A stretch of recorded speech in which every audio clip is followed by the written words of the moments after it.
मैं ये बात इसलिए कह रहा हूं क्योंकि 19 जुलाई 2026 को, आज से मात्र 10 दिन पहले, पंजाब के अंदर एक फार्मेसी ऑफिसर रिक्रूटमेंट का एग्जाम हुआ।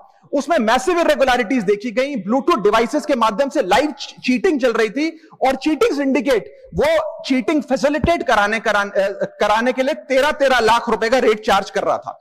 यही नहीं सर, आम आदमी पार्टी की सरकार जब पंजाब में बनी तब से अभी तक नायब तहसीलदार के एग्जाम में इरेगुलरिटीज देखी गई और लार्ज स्केल चीटिंग हुई।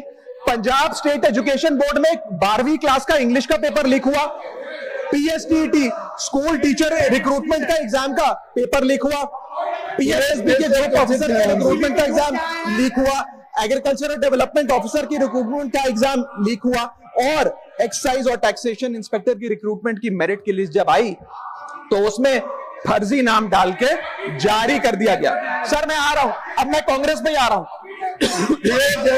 सुनिए प्लीज, आप कांग्रेस का सुनिए। सर मेरा समय खराब कर रहे हैं। आप बोले ना, बोले आप बोले। सर जब सर कांग्रेस की कर्नाटक में सरकार है, इसी साल जनवरी 2026 में एसएसएलसी का पेपर हुआ। इसी साल कर्नाटक में कांग्रेस की सरकार के अंडर एसएसएलसी का पेपर हुआ, पेपर लीक हुआ और वो पेपर ऑनलाइन 200 रुपए में स्टूडेंट्स को बेचा जा रहा था। हिमाचल प्रदेश में HP state selection commission recruitment exam का पेपर कांग्रेस के कार्यकाल में लीक हुआ। अब आप सुनिए सबसे चौंका देने वाली घटना, सर सबसे शॉकिंग और सैड बात यह है कि 2016 में कर्नाटक में जब कांग्रेस की सरकार थी तब वहां पे 12वीं कक्षा का प्री यूनिवर्सिटी कॉलेज का 12th का केमिस्ट्री का पेपर लीक हुआ। ये क्लासरूम का पेपर नहीं था सर, ये स्टेट बोर्ड एग्जाम था।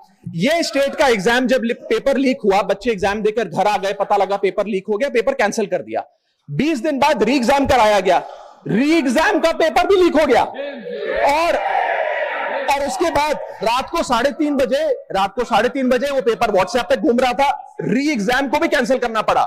इसके बाद जब जांच हुई, स्टेट सीआईडी ने जांच करी तो 3 लोगों को अरेस्ट किया, जिसमें कर्नाटक सरकार के मेडिकल एजुकेशन मिनिस्टर डॉक्टर शरण पाटिल का पीए खुद शामिल था। पीए 10-10 लाख रुपए लेकर पेपर लीक कर रहा था। उसके बाद जब मंत्री जी से पूछा गया कि आप इस्तीफा क्यों नहीं देते, आपकी मॉरल और डायरेक्ट जिम्मेदारी बनती है, आपके दफ्तर का आपका पीए पेपर लीक कर रहा है, आप क्यों नहीं इस्तीफा देते? तो उन्होंने कहा कि there is no question of resigning, अगर कुछ गलत हुआ है तो वो मेरे पीए का पर्सनल मैटर है, उसकी पर्सनल लाइफ है। वहां सर ऑफिस गवर्नमेंट का, डेजिग्नेशन गवर्नमेंट की, एक्सेस गवर्नमेंट का, बट अरेस्ट की बात आई तो पर्सनल लाइफ का मैटर है।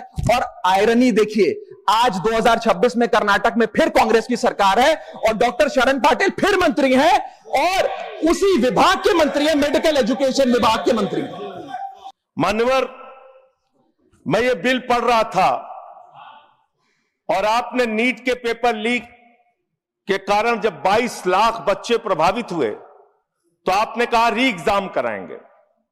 पहली बार जब आपने एग्जाम कराया तो 22,80,000 बच्चे उसमें बैठे थे, लेकिन दोबारा जब आपने री एग्जाम कराया तो उसमें मात्र 20 लाख बच्चों ने हिस्सा लिया, 2,80,000 बच्चों ने हिस्सा नहीं लिया।